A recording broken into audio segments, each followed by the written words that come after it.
ನಮಸ್ಕಾರ ನನ್ನ ಪ್ರೀತಿಯ ಪ್ರಾಣ ಸ್ನೇಹಿತರಿಗೆಲ್ಲ. ಸ್ನೇಹಿತರೆ, ಇವತ್ತೊಂದು ದಿವಸ ನಮ್ಮ ಜೈನ್ ಕಾಲೇಜ್ ಅಂತ ಸ್ಟೂಡೆಂಟ್ಗಳು, ಯುವಕರು ಮತ್ತು ಮಾಸ್ಟರ್ಗಳು ಸೇರಿ ಪೇಪರ್ನ ನಿರ್ಮೂಲ ಯಾವುದಪ್ಪ ಅಂದರೆ ಮೆಣಸು ಕವರ್ ಬರ್ತಿದಲ್ಲ ಅದನ್ನ ನಿರ್ಮೂಲನೆ ಮಾಡೋಕ್ಕೋಸ್ಕರ ಕವರ್ನ ಬ್ಯಾಗ್ನ ನಮ್ಮ ತಪ್ಪನಹಳ್ಳಿ ಗ್ರಾಮಕ್ಕೆ ಬಂದು ಅಡ್ವರ್ಟೈಸ್ಮೆಂಟ್ ಕೊಡ್ತಿದ್ದಾರೆ. ಪ್ರತಿಯೊಬ್ಬರಿಗೂ ಇಂಥ ಕಾರ್ಯನ ಪ್ರತಿಯೊಂದು ಕಾಲೇಜ್ನಲ್ಲೂ ಮಾಡಬೇಕು ಮತ್ತು ನಮ್ಮ ಹಳ್ಳಿಗಳಲ್ಲಿ ಪ್ರತಿಯೊಬ್ಬರು ತಿಳ್ಕೋಬೇಕು. ಅದಕ್ಕೋಸ್ಕರ ಇಷ್ಟು ದಿವಸದಿಂದ ಯಾರೂ ಸಹಿತ ಗ್ರಾಮಗಳಿಗೆ ಬರಲಿಲ್ಲ.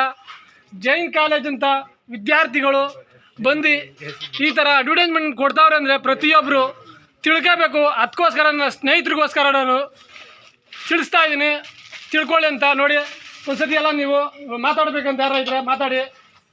ಸರ್, ಏನಿಲ್ಲ, ಇದು ನಾರ್ಮಲಾಗಿ ಪ್ಲಾಸ್ಟಿಕ್ ಉಳಿಸಿ ನೀವು ಬಟ್ಟೆ ಬ್ಯಾಗ್ ಬಳಸಿ ಅಂತ ಹೇಳಕ್ಕೆ ನಾನು ಇಷ್ಟಪಡ್ತಿದ್ದೀನಿ. ಪ್ಲಾಸ್ಟಿಕ್ ಕವರ್ಸ್ನೆಲ್ಲ ಯೂಸ್ ಮಾಡಿಲ್ದಂಗೆ ಬಟ್ಟೆ ಕವರ್ನ ಯೂಸ್ ಮಾಡಿ ಸರ್, ಬಟ್ಟೆ ಬ್ಯಾಗ್ಸ್ನ. ಎಲ್ಲರಿಗೂ ನಮಸ್ಕಾರ. ಸ್ನೇಹಿತರೆ, ಪೇಪರ್ ಅನ್ನೋದು ಮ್ಯಾನ್ ಕವರ್ ಅನ್ನೋದು ದೊಡ್ಡ ಸಮಸ್ಯೆ ಆಗ್ಬಿಟ್ಟಿದೆ.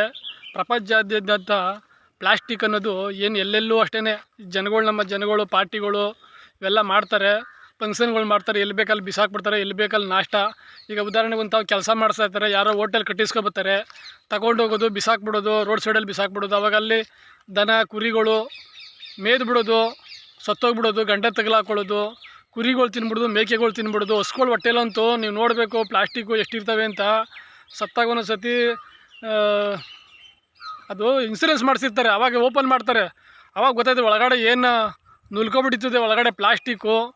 ಈ ಥರಗಳೆಲ್ಲ ತೊಂದರೆ ಆಗ್ತಾರೆ. ಆಮೇಲೆ ಬೆಂಕಿ ಹಾಕ್ಬಿಟ್ಟಾಗ ಅದನ್ನೇ ಗುಡ್ಡೆ ಮಾಡಿರ್ತಾವಂತ ಬೆಂಕಿ ಇಕ್ಬಿಡೋದು. ಅದರಿಂದ ಏನು ಪರಿಸರ ಏನು ಹೊಗೆಯಿಂದ ವಾಸನೆ ಹೊಡಿತಾ ಇರ್ತದೆ, ವಿಪರೀತ ವಾಯು ಮಾಲಿನ್ಯ ಆಯ್ತದೆ.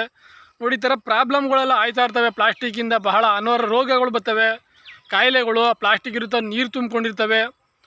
ಇದರಿಂದ ಎಲ್ಲ ಭಾಳ ಸಮಸ್ಯೆ ಆಯ್ತದೆ ಪ್ಲಾಸ್ಟಿಕ್ಕಿಂದ. ಆದ್ದರಿಂದನೇ ನಮ್ಮ ಜನಗಳು ತಿಳ್ಕೋಬೇಕು, ಪ್ರತಿಯೊಂದನ್ನು ಪ್ಲಾಸ್ಟಿಕ್ನ ಮುಕ್ತ ಮಾಡಬೇಕು. ಪ್ಲಾಸ್ಟಿಕ್ ನೀವು ನೋಡಬೇಕು, ಸಮುದ್ರದ ತೀರಗಳಲ್ಲಿ, ಈ ಬಾಂಬೆಗಳಲ್ಲಿ ನೋಡಬೇಕು, ಸ್ಲಮ್ ದರಾಯಿ ಸ್ಲಮ್ ಅಂತ ಆಯ್ತಲ್ಲ, ಅಲ್ಲಂತೂ ಪ್ಲಾಸ್ಟಿಕ್ ನೋಡ್ಬೇಕು ನೀವು. ಯಥೇಚ್ಛವಾಗಿ ಸಮುದ್ರ ತೀರಗಳು ತುಂಬ್ಕೊಬತ್ತಿರ್ತವೆ, ಪ್ರಾಣಿಗಳು ಪಕ್ಷಿಗಳೆಲ್ಲ ಸಾಯ್ತವೆ ಅದರಿಂದ. ಆದ್ದರಿಂದನೇ ಪ್ಲಾಸ್ಟಿಕ್ನ ಮುಕ್ತ ಮಾಡಬೇಕು. ಅದಕ್ಕೋಸ್ಕರನೇ ನಮ್ಮ ಸ್ಕೂಲ್ ಕಾಲೇಜ್ ಅಂತ ವಿದ್ಯಾರ್ಥಿಗಳು ಈ ಫಂಕ್ಷನ್ನ ಮಾಡಿಕೊಂಡು ಹಳ್ಳಹಳ್ಳಿಗೆ ಹೋಗಿ ಜನಗಳಿಗೆ ಮನ ಮುಟ್ಟಿಸ್ತಾವ್ರೆ. ತಿಳ್ಕೊಳ್ಳಿ ಅಂದ್ಬಿಟ್ಟು ಪ್ಲಾಸ್ಟಿಕ್ ಮುಕ್ತವಾಗಿ ಮಾಡಿಬಿಟ್ಟು ನಾವು ಬಟ್ಟೆ ಬ್ಯಾಗ್ಗಳನ್ನ ಬಳಸಬೇಕು ಅನ್ನೋದಕ್ಕೋಸ್ಕರನೇ ನಮ್ಮ ಯುವಕರುಗಳು ಈ ಥರದೊಂದು ಕಾರ್ಯಕ್ರಮ ನಂಬ್ಕೊಂಡವ್ರೆ. ಆ ಕಾರ್ಯಕ್ರಮ ತಪ್ಪನಹಳ್ಳಿಯಲ್ಲಿ ನೆರವೇರಿಸ್ತವ್ರೆ. ಅದು ಪ್ರತಿಯೊಬ್ಬರನ್ನು ಪಾಲನೆ ಮಾಡಬೇಕಂತ ನಾನು ತಿಳಿಸ್ತಾ ಇದ್ದೀನಿ ನನ್ನ ಸ್ನೇಹಿತರೆ.